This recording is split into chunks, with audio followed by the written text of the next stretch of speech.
안녕하세요. 사연 읽어주는 남녀입니다. 오늘도 와주셔서 감사드리며, 그럼 오늘의 사연 바로 소개해드리겠습니다. 안녕하세요. 저는 산부인과 의사로 일하고 있는 60대 중반의 여성입니다. 제 나이가 되시는 분들이 공통적으로 걱정되는 건 아마도 아이들 결혼일 거예요. 집안에 사람이 잘 들어와야 한다는 말을 옛날 어른들이 했었는데, 저도 그 생각에 100% 공감을 합니다.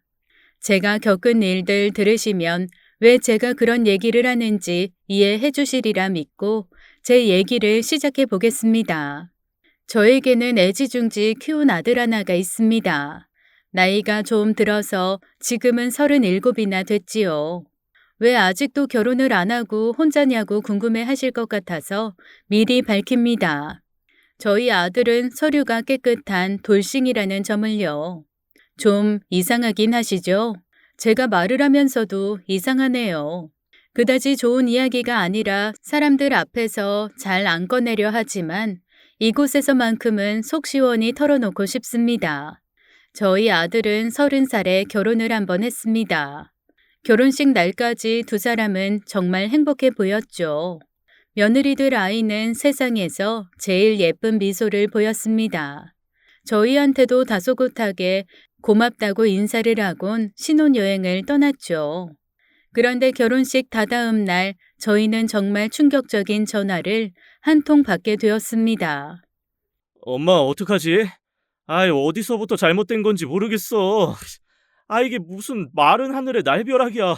신혼여행 가서 신나게 놀고 있어야 할 아들이 한숨을 푹푹 쉬면서 저희에게 국제전화를 걸어왔습니다. 자고 있다가 깜짝 놀란 저는 몸을 일으키고는 무슨 일이 생겼나 싶어서 걱정이 됐지요. 아니 왜? 신혼여행에서 싸웠어? 에휴, 네가 좀 더 잘했어야지. 어제 결혼식 치르느라 며느리도 얼마나 힘들었겠어. 아이, 엄마, 나는 당연히 잘했지. 근데 자고 일어나 보니까 와이프가 사라졌더라고. 어떡하지? 나 지금 미칠 것 같아. 아니, 글쎄, 남자가 있더라고. 그놈이랑 지금 도망간 것 같다고. 뭐? 이게 무슨 자다가 봉창 떨어지는 소리야. 그게 말이 돼? 어제 결혼했는데. 자세히 좀 얘기해봐. 며느리한테 무슨 사정이 있는 거 아니야? 저는 침을 꼴깍 삼키면서 흥분해 있는 아들을 달랬습니다. 신혼여행을 가자마자 아내가 도망을 갔다는 게 도저히 납득이 안 됐죠. 이건 절대 일어날 수 없는 일이었습니다. 그런데 아들의 얘기를 들으면 들을수록 기가 막히더군요. 아니, 어젯밤에 표정이 안 좋길래 무슨 일이 있냐고 물어도 아무 말도 안 하는 거야. 약이라도 사다 주겠다고 했는데도 울기만 하더라고. 무슨 사연이 있는 게 분명한 것 같았지. 근데 사라졌어. 감쪽같이 짐까지 다 챙겨서 나가더니 안 돌아오는 거야. 그래서 전화했더니 이실직고 하더라고. 야, 결혼 전에 남자가 있었는데 그 애랑 못 헤어지겠대. 그래서 내가 그게 무슨 말이냐고 했더니 막 울더라. 부모님이 결혼 반대해서 못한 것뿐이라고. 지는 그 남자를 사랑한다고. 뭐? 그럼 너랑 처음부터 결혼을 하지 말았어야지. 이게 무슨 말도 안 되는 일이야. 그걸 지금 변명이라고 말한 거라니? 처음에는 나랑 결혼하면 딱 잊고 지내려고 했는데 그 남자가 신혼여행지까지 찾아왔나 봐. 나 지금 어떡해. 이 여자한테 완전 속았어. 아들은 아까보다 더 깊은 한숨을 몰아쉬면서 제게 말했습니다. 저는 이런 일은 상상도 못했었기에 혈압이 오를 것 같더군요. 그나마 다행이라면 혼인신고를 안 했다는 것입니다. 저는 머릿속이 하얘진 상태에서도 그 사실을 떠올리며 안도를 했어요. 만약 결혼해서 혼인신고까지 한 상태에서 당했어 봐요. 그때는 정말 골머리를 앓았을 겁니다. 저는 최대한 긍정적으로 생각하려고 노력했고 아들에게 한국으로 들어오라고 말을 했어요. 참 살다 보니 내가 이런 일도 겪는구나 싶어서 슬프기까지 했었습니다. 내 앞에서 참하게 굴었던 그 며느리, 아니 사기꾼을 생각하면 지금도 치가 떨립니다. 이후 저희는 그 집을 상대로 손해배상 청구를 했어요. 하지만 그런들 저희의 상처는 여전했죠. 그때의 기가 막힌 일 때문에 아들은 이후 여자도 안 만나고 살았습니다. 그러니 37살이 되고 만 것이죠. 아들은 대기업 연구소에 다니면서 싱글 라이프를 즐겼습니다. 저는 그런 아들한테 결혼이나 연애에 대해서는 절대 아무 말도 하지 않았죠. 이상한 여자애를 만나서 인생이 한번 뒤틀릴 뻔 했었기 때문입니다. 그런데 나이가 40 가까이 되면서 조금 조급해지는 건 있었습니다. 그 누구보다 본인이 더 그런 것 같더군요. 그런데 어느 날인가 여자 한 명을 집에 초대했습니다. 결혼하고 싶은 여자라면서 말이죠. 저는 그 말에 너무 기뻤지만 걱정이 되는 것도 있었습니다. 왜냐하면 아들에게는 흠이 있었으니까요. 사실 서류는 깨끗해도 결혼식까지 올렸으니 그건 결혼을 한 거나 마찬가지니까요. 이번에 데려올 여자도 그 사실을 알고 있는 건가 싶어서 저는 조심스럽게 아들에게 전화를 걸어서 물었습니다. 혹시 네 과거도 다 얘기한 거야? 나중에 알게 되면 충격받을까 봐 그래. 이런 건 초장에 말을 해둬야 서로가 오해가 안 쌓이는 법이니까. 아유, 그럼요. 당연히 예전에 다 얘기했죠. 근데 얘는 정말 달라요. 나보다도 6살이나 어린데 나보다 더 어른스럽거든요. 오히려 저보고 그런 여자 만났으면 어떻겠냐고 위로해 주던걸요. 그러니 걱정 마요. 저 이번에는 예전 같은 실수 안 해요. 아들은 마음이 한결 편안해진 것처럼 말을 했습니다. 이번엔 저도 기대가 되더군요. 그리곤 또 재밌는 얘기를 들려줬습니다. 어머니가 어떤 걱정하시는지 알아요. 혹시 또 그런 걱정하실까봐 미리 말씀드리는데요. 예전에 그 애는 알고 보니까 남자 관계가 정말 복잡한 애더라고요. 근데 이번에 절대 아니에요. 직업도 초등학교 교사고 집에 통금이 9시래요. 지금까지도요. 아유, 통금이 9시? 어머, 그건 좀 심하다. 요즘 그런 애가 없는데 대단하네. 벌써부터 기대된다. 그동안 걱정 끼쳐드려서 죄송해요. 이번엔 진짜 잘 사는 모습 보여드릴게요. 그래, 우리 아들 이번에는 절대 다시 돌아오면 안 돼. 알았지? 우리끼리 하는 말이지만 사람들은 너한테 흠이 있다고 생각할지도 모르니까 늘 명심하고. 저는 그렇게 아들과 통화를 끝냈습니다. 10년 묵은 채증이 싹 내려가는 것 같았죠.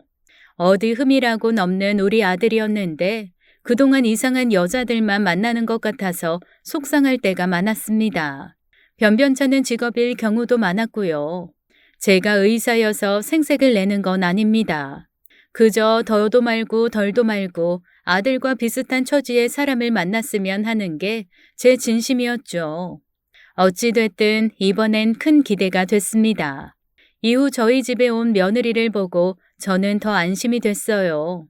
초등학교 선생님이라 그런지 말도 어찌나 조신하게 하는지요. 아이들을 상대하는 직업이라 그런지 표정도 아주 밝았습니다. 그동안 아들이 고생한 보람이 있겠구나 싶어서 그날 밤 잠도 편하게 잘 잤어요. 그리고 나서 아들은 본격적인 결혼 준비를 하기 위해서 움직이기 시작했습니다. 저희야 무조건 찬성이었죠. 이후 아들은 예비 장인 장모님도 만나러 간 모양이었습니다. 저는 당연히 우리 아들이 며느리보다 훨씬 조건이 낫다고 생각했어요. 대기업을 다녀서 연봉도 셌고 산부인과 의사인 제가 있으니까 어디 가서 기죽을 일은 없었거든요. 하지만 역시나 첫 번째 결혼 이력이 문제였습니다. 설마 했던 우려가 현실이 되는 순간이었죠. 지연 씨 집에서 내가 결혼했다가 파혼한 걸 나중에 알았나 봐. 아이, 그게 혼인신고도 하지 않은 거라서 그동안 얘기를 안 하고 있었던 거지.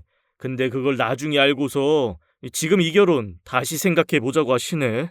아유, 그렇구나. 그 부모님은 그렇게 생각하실 수 있지. 나는 충분히 이해해. 혼인신고는 안 했지만 결혼식을 올린 건 부정할 수 없는 사실이니까. 당사자가 다 이해를 했다고 해도 부모 마음은 또 그게 아니니까. 엄마, 근데 그게 문제가 아닌 것 같아. 그렇게 흠이 있는데도 전세로 살려고 그러냐고 하시더라고. 신혼집은 당연히 해와야 한다고. 그 정도는 준비가 돼야 하지 않겠냐고. 아들에게서 저는 뜻밖의 얘기를 들었습니다. 저는 당연히 그쪽에서 반대를 하고 있다면 예전에 결혼식을 올렸던 이력 때문일 거라고 생각했죠. 그런데 갑자기 신혼집 얘기를 하길래 좀 의아하긴 했습니다. 그건 그거고 이건 이거 아닌가요? 그런데 이 두 가지를 한데 섞어서 그런 흠이 있으니 집을 해오라는 말투였다고 했습니다.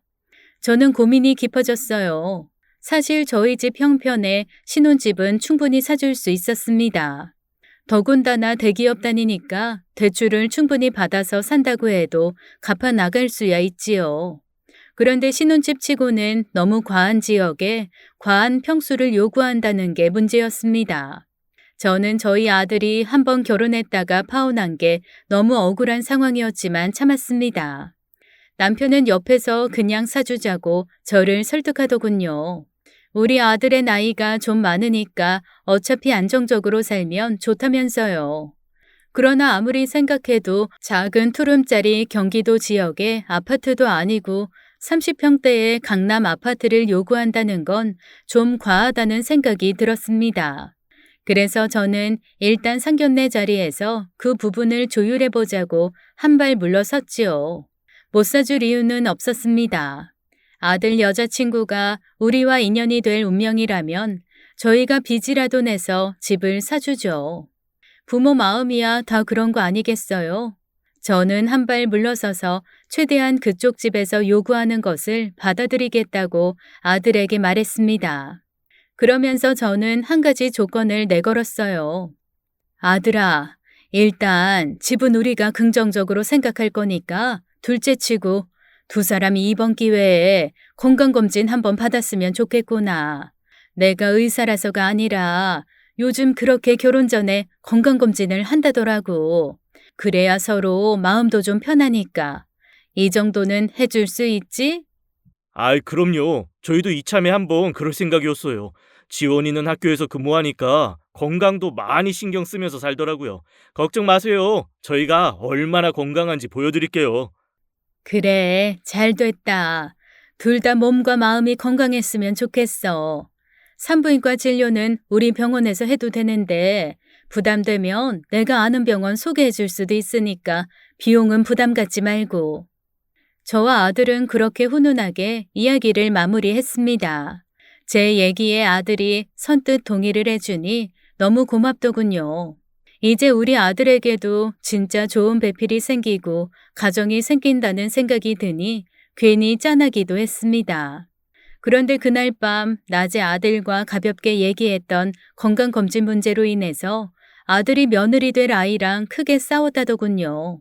저는 그 말을 듣고 머리가 좀 아찔했습니다. 요즘 그런 걸 많이 하니까 우리도 해보자고 말을 했는데 자기를 왜 못 믿느냐는 식이었다네요. 이게 그렇게 싸울 일인가요? 뭐가 몸이 안 좋은 데가 있는 걸까요? 아들 말로는 자기가 설득은 해서 일단 하기로는 했다는군요. 물론 본인이 병원을 알아서 한다고 하더군요. 제가 괜히 화근을 일으킨 것 같아서 속이 상했습니다. 그래도 서로의 건강을 확인하자는 건데 기분 나쁠 것까지야 있나요? 암튼 제가 다 화가 날 것 같았습니다. 이후 아들은 상견례 날짜를 받아왔습니다. 마음이 안 좋았지만 결혼 전에 원래 기분이 뒤숭숭해지는 일들이 생기니까 참았죠. 저도 최대한 마음을 넓게 가지고 그 자리에 참석을 했습니다. 아들과 며느리 될 두 사람의 의견이 제일 중요한 거니까요. 가보니 사돈댁 혼자 있더군요. 바깥 양반은 2년 전에 돌아가셨다고 했습니다. 하지만 저는 그 자리가 너무 불편하기만 했어요. 사돈댁은 처음부터 끝까지 돈 얘기만 했으니까요. 저희는 다 이해합니다. 거의 사기 결혼을 당했다고 하던데요. 그쵸? 아직 김서방이 미성숙할 때였으니까 충분히 그런 이상한 여자를 만날 수도 있죠. 그나마 다행인 건 서류가 깨끗했다는 거 아니겠습니까? 결혼식을 올렸다는 게 마음에 걸리긴 하지만 그래도 저희는 이해하려고 하고 있습니다. 아유, 감사합니다. 저희 애가 부족한 게 많습니다. 아무것도 모르고 일방적으로 당했으니까요. 별 말씀을요. 요즘 그런 건 흠도 아니죠. 세상이 변했잖아요. 돌싱들도 많다고 하잖아요. 근데 한 가지, 신혼집은 그래도 처음부터 잘해서 출발했으면 하는 게 제 바람입니다. 김서방은 나이가 마흔이 코앞이지 않습니까?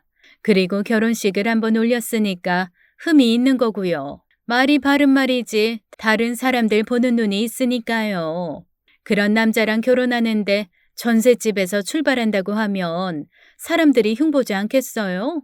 사돈댁은 좀 전에는 교양 있는 척 괜찮다고 하면서 너그러운 척을 했는데 바로 입장을 바꿔서 신혼집은 매매를 해야 한다고 말씀을 하더군요. 저는 그때부터 혼란스러웠습니다. 괜찮다고 했다가 또다시 흠이라고 했으니까요. 이런 이중적인 모습을 그냥 여과 없이 저희한테 보여주고 있는 게 참 예의가 없었습니다. 저희 애가 초등학교 선생님이지 않습니까? 요즘 이렇게 안정적인 직장이 별로 없어요. 게다가 결혼하면 아이들 누구보다 잘 키울 거고요. 솔직히 여기저기서 딸 좀 달라고 강남 아파트 사고 오겠다는 남자가 워낙 많았죠. 근데 강북에 전셋집 얘기를 한다고 하길래 저는 고민이 되더군요. 사랑만으로 결혼 생활 유지되는 건 아니니까요. 사부인도 이해하시죠? 충분히 그 마음 이해합니다. 하지만 아직 신혼이지 않습니까? 지들이 알아서 살림 늘려가는 재미도 있어야죠. 처음부터 너무 좋은 집에 살면 그게 재미가 있겠습니까? 저도 산부인과 의사지만 처음에는 작은 투룸에서 시작했어요. 그런 건 살면서 하나씩 늘려가는 게 더 좋을 것 같은데. 저는 은근슬쩍 자신의 딸을 과시하는 사돈댁이 점점 불편하기 시작했습니다. 그래서 저도 은근슬쩍 제가 산부인과 의사라는 걸 강조했죠.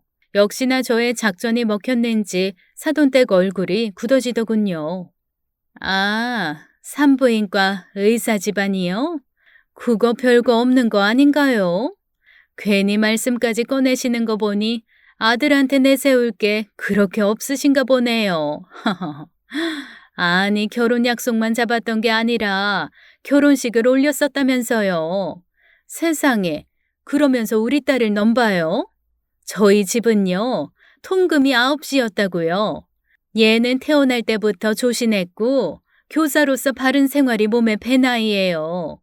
그런데 다른 여자랑 한번 결혼했다가 왔으면서 집도 못 해주신다고 하시니 의사 집안이라고 해서 저희가 누릴 수 있는 게 하나도 없는 거 아닙니까? 그쵸? 말씀이 좀 지나치시네요. 말이야 바른 말이지. 초등학교 선생님 되는 것보다 우리 아들 다니는 기업에 입사하는 게 100배는 더 힘들걸요? 저희 아들도 정규직이라 평생 직장입니다. 자꾸 사람 유치하게 만들지 마세요. 이런 걸로 결혼 장사하시는 것도 아니고. 그리고 왜 애들 집을 남자 쪽이 다 해야 합니까? 요즘 남녀 평등 모르세요? 저도 어느 순간 기분이 상해서 자꾸 사돈댁의 말에 말려들기 시작했습니다. 제 자신이 정말 유치해지고 있다는 걸 느끼고 있었으니까요. 하지만 이런 말을 해줘야 할 것 같았습니다. 안 그러면 자존심이 상할 것 같았으니까요. 이제야 본색을 드러내시네요. 의사라고 고상한 척 하시더니 결국 그쪽도 이것저것 재고 있었던 거 아니에요? 그리고 대기업에서 일하다 요즘 잘리는 사람이 얼마나 많은데 비교를 하세요. 참나, 남녀평등 좋아하시니까 하는 말입니다만 그럼 그쪽은 돌싱 여자 만나셔야죠. 평등한 관계를 그렇게 좋아하시면 안 그래요? 어디 언감생심 조신한 처녀를 넘봐요? 예, 됐다. 나는 이 결혼 반대야. 나가자. 사돈댁은 급발진하듯이 말을 하다가 벌떡 일어나서 밖으로 나가버렸습니다. 처음에 저희 아들의 과거를 다 이해한다고 하지 않았나요? 나만 잘못 들었던 걸까요? 요즘은 그런 게 흠도 아니라고 교양 있는 척하면서 말할 땐 언제고 이제 와서 집을 안 해주니까 바로 딴 말을 하다뇨. 그렇게 사돈댁이 예비 며느리 될 아이의 손을 잡고 나가버리고 나니 기분이 정말 더럽더군요. 누가 돈이 없어서 못 해준답니까? 저희 생각에는 처음부터 너무 좋은 집을 사고 시작하는 게 애들한테 독이 될까봐 그런 건데 말입니다. 그리고 왜 집은 남자가 다 해서 가야 하는 겁니까? 참 이래저래 마음이 안 좋기만 했어요. 그날 밤 아들은 집에 들어오지 않았습니다. 어딘가에서 소주를 마시고 있겠죠. 남편과 둘이 앉아서 저녁을 간단히 먹고 저희도 맥주를 한 잔씩 했습니다. 참, 아들 결혼시키는 게 쉽지가 않네. 다들 멀쩡한 사람이 없는 것 같지? 그러니까 우리가 이상한 건가? 아니면 우리 아들이 사람 보는 눈이 없는 건가? 아휴, 이런 집안에 결혼시켜도 되는 거야? 나 정말 걱정돼. 집이야 우리가 사준다고 해도 그 이후에도 뭔가 더 요구하지 않을까 싶기도 하고. 그럴 수도 있지. 아이, 공동 명의로 집 사달라고 하는 거 아닌가 몰라? 참 기가 막혀서 말이 안 나와.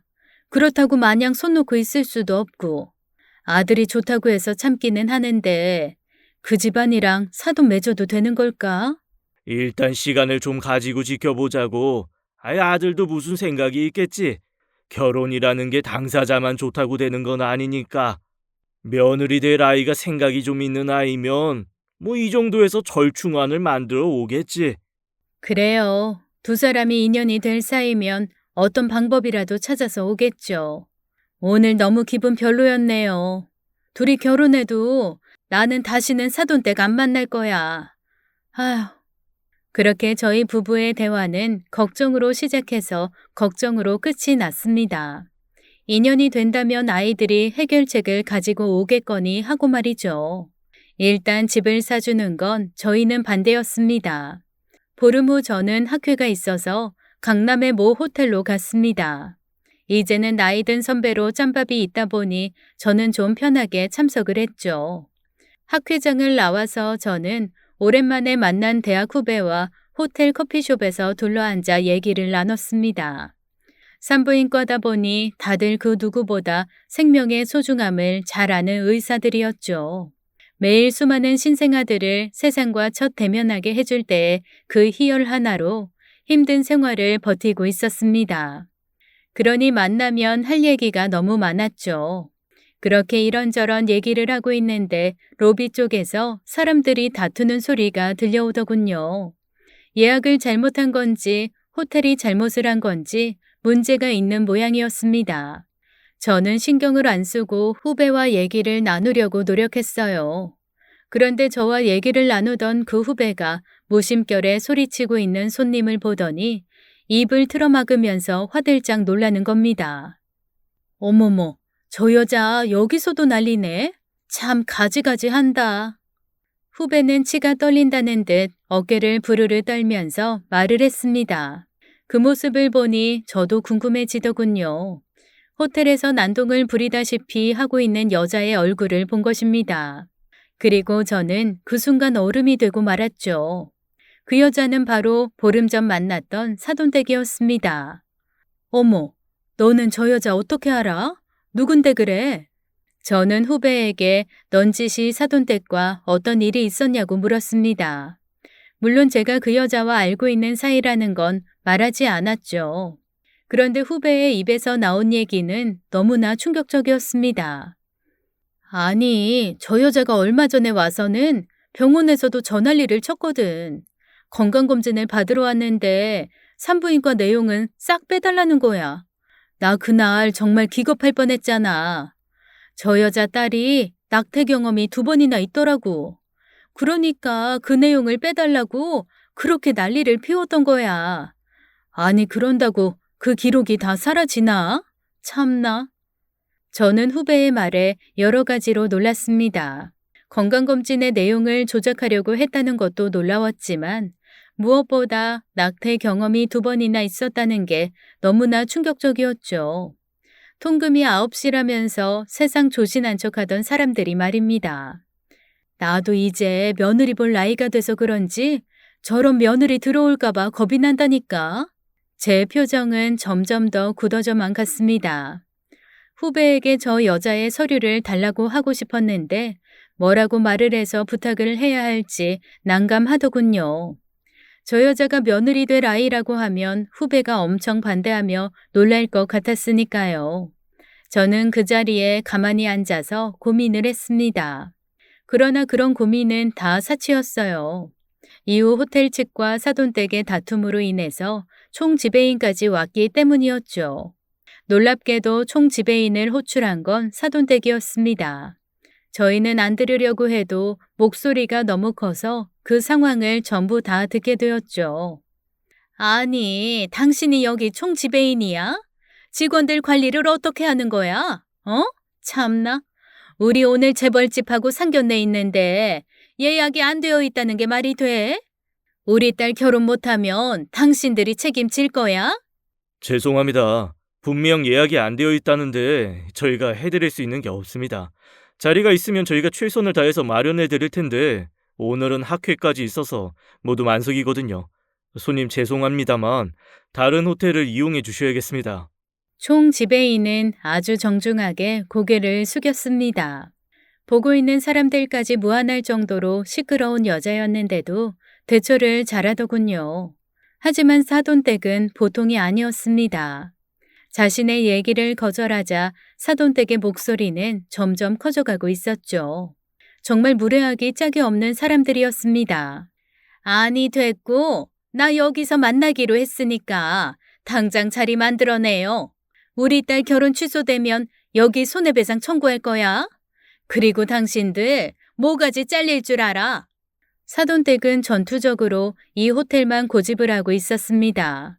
막무가내인 손님을 어떻게 당해내겠어요. 어떻게든 자리를 마련해야 이 사태가 끝나는 걸요. 그래서 그런지 총지배인은 여기저기 무전을 돌리는 듯 했고 결국 취소된 한 자리가 있다면서 안도했습니다. 주변에서 지켜보는 사람들이 하나둘씩 혀를 차면서 그 자리를 벗어났죠. 참 멀리서 봤는데도 제 얼굴이 다 화끈거리는 장면이었습니다. 저는 후배에게 어쩔 수 없이 지난번 있었던 아들 상견례 얘기를 해줬습니다. 그리곤 그 사람이 저 여자였다는 것도 말해줬죠. 아, 그러니까 나 저 여자랑 보름 전에 여기서 상견례 했어. 참나, 지금 생각해도 너무 기가 막힌다. 우리 애랑 헤어진 것도 아니면서 다른 사람이랑 또 상견례를 해? 이게 말이 되니? 우리한테 집도 못 해주냐고 빈정거리던 사람들이 말이야. 상견례? 어머, 내가 지금 잘못 들은 거 아니지? 선배가 얼굴 잘못 본 건 아니겠지? 잘 봐봐요. 저런 기센 여자들 스타일은 흔하다고. 나도 이게 꿈이었으면 좋겠어. 우리한테 이런 일까지 벌어지다니. 다시 봐도 그 여자 맞다니까. 나 지금 심장 터져서 미칠 것 같아. 제 말에 후배는 입을 다물지 못할 정도로 놀랐습니다. 그러면서 저보고 막 말리더군요. 선배, 이건 아닌 것 같아. 결혼은 당사자만의 문제가 아니잖아. 저 사람들 그때 병원에서도 장난 아니었다고. 근데 오늘 하는 거 보니까 그냥 두 손 두 발 다 들게 생겼는데 결혼시키려고? 아유, 이걸 어떡해요. 아들이 좋다고 하니까 일단 기다리는 중인데 그래서 나 하나 부탁할게. 개인정보라 유출하면 안 되는 거 알지만 저 여자의 산부인과 병원 기록 좀 부탁할게. 우리 아들을 완전 감쪽같이 속이고 있으니까 내 속이 다 탄다니까. 네, 알겠어요. 나 이 결혼은 정말 절대 반대야. 아들 꼭 설득하세요. 저는 그렇게 후배에게 그 병원 진료 기록을 달라고 말을 하고 학회장으로 다시 들어갔습니다. 머릿속에는 아무런 내용도 들어오지 않았죠. 역시나 행동이 빠른 후배는 병원 직원을 시켜서 그 파일을 프린트까지 해서 제게 가져왔습니다. 후배의 표정은 결연하기까지 했죠. 절대 그런 며느리를 맞아서는 안 된다고요. 아들 인생만 망가지는 게 아니라 집안까지도 망하게 된다고요. 저는 그 말을 뼛속에 새기면서 다짐을 했습니다. 절대 이 결혼은 이뤄질 수 없게 할 거라고요. 저는 학회장에서 조심스럽게 빠져나왔습니다. 그리곤 차트를 찬찬히 훑어봤죠. 과연 후배의 말은 다 사실이었습니다. 차트에는 상과력 GTPAL 숫자가 2020으로 적혀 있었습니다. 저는 그걸 보고 기절하는 줄 알았어요. G는 임신 횟수, T는 조산이 안 된 출산 횟수, P는 조산한 횟수, A는 유산 횟수, L은 살아있는 애들 숫자를 의미합니다. 따라서 예비 며느리 경우는 임신 이외에 낙태 수술 2번을 했다는 의미였죠. 이렇게 상과력이 적혀 있는 걸 보니 두 사람은 건강검진 결과를 저희에게 숨기려고 했던 것이죠. 참나 기가 막혀서 말이 다 안 나오더군요. 그렇게 조신한 척하면서 우리 아들 흠을 잡더니 낙태를 2번이나 하다뇨. 얼마나 난잡한 사생활을 했길래 이런 걸까요? 통금이 9시라는 얘기는 그저 다 거짓말이었던 것입니다. 저는 허탈하기까지 한 심정으로 호텔의 총지배인을 찾아갔어요. 아무리 생각해도 지금 바로 행동으로 옮겨야 할 것 같았기 때문입니다. 연애할 때 양다리 걸친다는 소리는 많이 들었지만 결혼까지 양다리로 걸친다는 건 생전 듣도 보도 못했으니까요. 이건 비상식을 넘어서 완전히 범죄였습니다. 저희가 그 타깃이 된 것 같아서 처참하기까지 했죠. 총 지배인에게 아까 여자가 상견례 한다는 장소가 어디냐고 묻자 처음에는 가르쳐 줄 수 없다고 했습니다. 분명 호텔의 입장에서는 개인 정보니까 당연히 안 된다고 할 수밖에 없었죠. 저도 그 마음 충분히 이해합니다. 그러나 저와 저의 아들이 지금 나락으로 떨어질 위기였죠. 저는 어떻게든 그 상견례장을 알아내야 했습니다. 지배인님 입장을 제가 이해 못하는 게 아니에요. 근데 제가 진짜 저희 집의 치부를 다 말씀드리는데요. 저희 아들이 아까 난리친 여자의 딸과 상견례를 했다고요. 믿어지세요? 근데 저 사람들 상견례를 양다리 걸치고 있는 거예요. 그러니까 저희가 화가 안 나요? 제가 절대 지배인님이 가르쳐줬다고 안 할게요. 네? 부탁드려요. 참 사연이 안타깝긴 하지만 이건 제 손에서 해드릴 수가 없는데 어떡하죠? 총지배인님이 정 안 된다고 하시면 제가 이 건물 전체를 다 돌아다니면서라도 알아낼 거예요. 이 속상한 마음을 다 꺼내서 보여주고 싶은 심정일 뿐이었습니다. 제 말에 총지배인은 난처한 듯 한숨만 푹푹 쉬더군요. 결국 총지배인님은 제 딱한 사정을 듣더니 말도 안 된다면서 공감을 해주셨습니다. 자기 같았어도 이 결혼은 절대 반대할 거라면서요. 그러면서 은근슬쩍 제게 여기 화장실 위치를 말해주었습니다. 그럼 어쩔 수 없네요. 여기 화장실 위치를 알려드릴게요. 거기가 제일 더러운 똥통이거든요. 네? 갑자기 화장실은 왜? 아, 그래요? 정말 감사합니다. 제가 더러운 것들을 다 치워드릴게요. 저는 흥분해서 총지배인에게 감사 인사를 했습니다. 혹시 이해하셨나요? 갑자기 왜 화장실이냐고요? 그건 일종의 저희들만의 암호였던 것이죠. 제가 치워줘야 할 똥통이 실제로도 거기 있었던 것이니까요. 그들이 있는 상견례장은 2층 왼쪽 복도 끝에 있었습니다. 저는 그 말을 단번에 알아차리고는 그 화장실로 갔죠. 정말 쓰레기통에 버려도 시원찮을 사람들이었으니까 화장실이라는 표현이 딱 맞기도 했죠. 저는 총지배인에게 감사의 인사를 하고 나서 성큼성큼 그곳으로 향했습니다. 심장이 벌렁벌렁 뛰더군요. 그 사람들이 보통 사람들이 아니었으니까요. 괜히 제가 잘못 움직였다가 되레 피해를 당하진 않을까 걱정도 됐습니다. 하지만 제 아들의 인생이 달린 문제였죠. 그 어떤 것보다 결사반대해야 할 일이었습니다. 저는 그 화장실 앞에서 잠깐 멈춰 섰어요. 심호흡을 길게 하고 드디어 문을 열었죠. 참 가관이었어요. 너무나 화기애애한 분위기더군요. 제가 딱 들어서자마자 잠깐 정적이 흘렀습니다. 그 분위기에서 저를 보자마자 깜짝 놀란 건 다름 아닌 사돈댁이었죠. 아니, 사돈댁이 아니라 사기꾼 말입니다. 저기요, 누구신데 무리하게 들어오고 그래요? 직원 부르기 전에 얼른 나가요. 아, 무례하다. 그럼 정중하게 인사드리죠. 안녕하세요. 저는 딱 보름 전에 저쪽 여자 집안과 상견례를 했던 집안의 엄마입니다. 저희 아들이 저 여자애를 데리고 와서 결혼하겠다고 해서 상견례까지 했었죠. 무슨 말인지 이해가 안 가시죠? 저도 지금 이 상황이 너무 이해가 안 가요. 그래서 여기까지 무례를 무릅쓰고 들어온 겁니다. 저는 최대한 침착하려고 노력했어요. 물론 그 침착은 말을 하면 할수록 절제가 되지 않고 격양되고 있었죠. 예비 사돈이었던 사기꾼들은 저를 보더니 어이없다는 듯 직원을 호출하더군요. 하지만 직원들은 아무도 들어오지 않았습니다. 저는 총 지배인님의 비호하에 직원들이 출동하지 않았을 거라고 짐작했죠. 왜 직원들이 안 오지? 참, 저기요. 죄송해요, 사돈. 제가 사정을 다 말씀드릴게요. 사돈들에게는 죄송하게 됐지만 저희 아이가 정말 자칫 잘못했다간 저런 무례한 집안과 엮일 뻔했어요. 저 집안과 상견례 한 건 제가 인정합니다. 근데 저 집안이 저희를 가지고 농락을 해서 파혼했어요. 보세요. 여기가 어딘 줄 알고 저렇게 예의 없게 나오잖아요. 하참. 우와, 정말 어이가 없어서 말이 안 나오네요. 혹시 죄송하지만 저 집에서 집을 사달라고 안 하던가요? 맞죠? 신혼집은 꼭 강남의 30평대 아파트 요구했죠?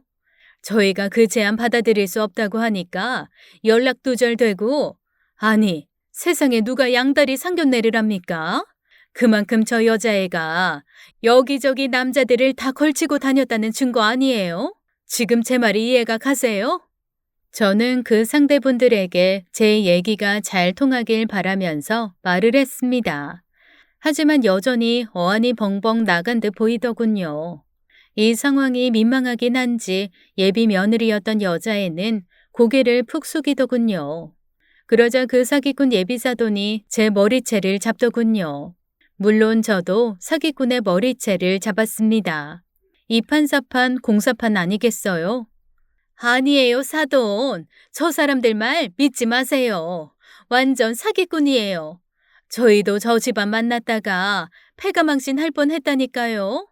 쥐뿔도 없는 주제에 결혼했던 이력도 속여서 우리 딸을 데려간다고 했다니까요. 뭐? 우리를 사기꾼으로 몰아? 진짜 제정신이 아니네. 자, 이것 좀 보세요. 이래도 내가 사기꾼인지. 저는 제게 사기꾼 누명을 씌우려는 게 너무 어이가 없어서 제가 들고 있던 서류를 식탁 위로 던졌습니다. 그 서류는 정확히 저희처럼 피해를 볼 뻔했던 상대 예비사돈 앞에 떨어졌죠. 사기꾼 예비사돈은 그 서류가 뭔지 눈치를 채고는 자기들이 저지른 일이 들통날까봐 걱정이 됐는지 제 머리채를 놓으면서 절대 그 서류를 꺼내지 말라면서 말하더군요. 저는 그 순간을 놓치지 않고 그 서류를 직접 꺼내보라고 외쳤습니다. 그거 한번 열어보세요. 저희도 그냥 여기서 끝내버리면 머리 아플 거 없어요. 근데 제가 여기까지 온 건 당신들도 저희처럼 당할까봐 온 거라고요. 그리고 참고로 제가 산부인과 의사입니다. 거기 메모해둔 것들 좀 보시면 아실 거예요. 그걸 보시고도 결혼하시겠다고 하시면 뭐 어쩔 수 없지만 말입니다. 저는 거의 절규하다시피 말했습니다. 저의 진심이 그분들에게 전달되기를 바라면서요. 그걸 보고도 결혼을 하겠다면 어쩔 수 없는 거였습니다. 하지만 역시나 제 예상은 들어맞았습니다. 그 문서를 보자마자 남자 쪽 집안 가족의 입이 저절로 벌어지더군요. 아, 이게 다 뭐야? 산부인과 검진 기록? 많이 놀라셨죠? 저 집에서 저 여자애가 9시 통금이라면서 엄청 조신한 척하지 않던가요? 저희도 그거에 깜빡 속을 뻔했거든요. 그거 상과력을 보시면 아시겠지만 낙태를 2번이나 한 그야말로 난잡한 생활을 해왔던 그런 허접한 아이더라고요. 저희도 지금 그거 보고 저 사람들 고소할까 고민 중이고요. 네? 이게 진짜 낙태 숙자를 말하는 건가요? 와, 대단하네. 그러면서 저희한테도 신혼집을 공동 명의로 해달라고 해서 난감했는데.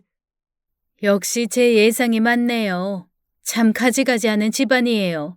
근데 오늘도 상견례를 한다는 걸 알고 제가 가만히 있을 수가 있어야죠. 저희 아들도 피해자지만 그쪽 집 아들도 피해 볼 뻔했어요. 저는 상대 집안 남자와 얘기를 했습니다. 긴 말할 것도 필요 없었어요. 아무래도 저희와 아주 비슷하게 사기를 당하고 있는 중인 것 같았습니다. 그런데 그 와중에도 그 사기꾼 집안은 어이가 없다면서 경찰을 부른다고 생쇼를 하더군요. 저는 경찰이나 경찰 할아버지가 와도 당당했습니다. 제가 지금 잘못한 건 하나도 없었죠. 정말 어이가 없네요. 제가 변호사인데 저희도 당할 뻔했네요. 그러면서 집을 사놓으라고 생떼를 쓰다니. 초면이지만 제가 대신 손해배상 청구를 해드리죠. 어차피 저희도 해야 할 것 같으니까요. 저희는 이미 저쪽 집에 참조금도 줬거든요. 2억을.